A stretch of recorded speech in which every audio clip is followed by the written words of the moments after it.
After months of intense waiting, the next Call of Duty game by Infinity Ward is finally here. Call of Duty Modern Warfare 2 continues the story that players were left with from the previous Modern Warfare, and includes some new and intense features. Does the game live up to all the hype, or are we just getting the same game with a few new additions?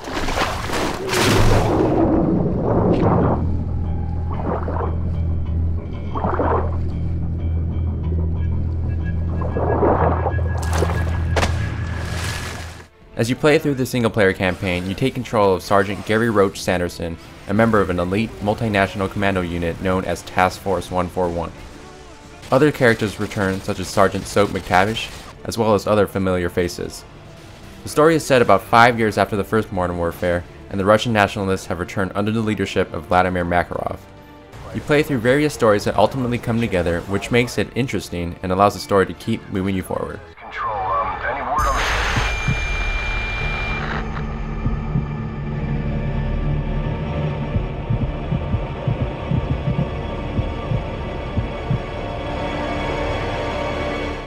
Throughout the campaign, you are taken everywhere from the harsh conditions in the snow to the sandy deserts in Europe. There are also driving levels such as snowmobiles and water rafting, which break up the pace of all the shooting on foot. The game manages the pace very well, and you never get bored of doing just one thing. You do, however, are almost always in some type of action, which keeps the intensity high. The single-player campaign takes about 6 to 10 hours to finish, depending on your difficulty, which is similar to the first game, but it is also worth every second of your time. I got your back, Coach.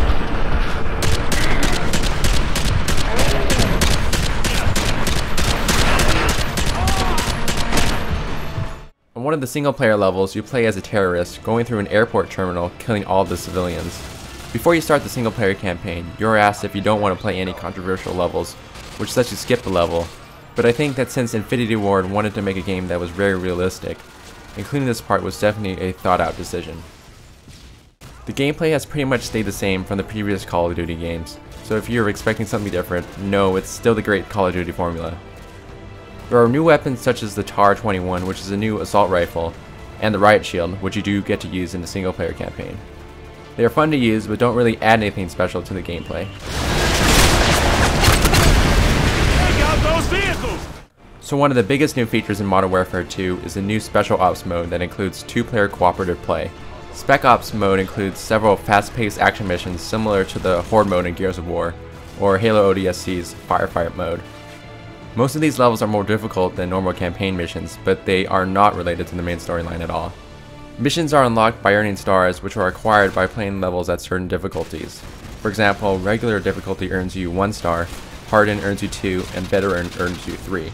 As you complete each mission, it rewards you with more maps and harder difficulty levels. The only thing I wish they included was a 4-player Special Ops mode, which I think would have worked quite well.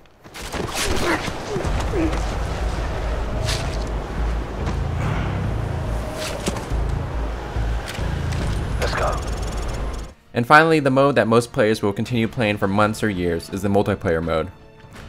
All of the same modes are back, like free-for-all and team deathmatch, and there are also over a dozen new maps to play on. They range in various locations from the desert to airport terminals. Kill streaks are back, and there are even more to love. At 3 kills in a row, you get the UAV, at 10 kills you get a chopper, and at 25 kills in a row, you get a tactical nuke, which is pretty awesome. That basically kills everyone who's alive. There are also perks if you play online, like Marathon, which gives you unlimited sprint, and Last Stand, which lets you use a pistol before dying. The Martyrdom perk is now gone, since a lot of players did not like that one at all.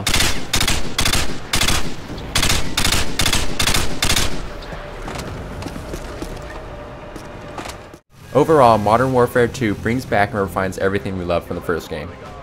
The single-player campaign is great and intense, and the multiplayer will always be something gamers will come back to. The new Spec Ops mode is something different and will keep players wanting to get a higher and higher score. If you have any reason to buy a game, Modern Warfare 2 should be that game.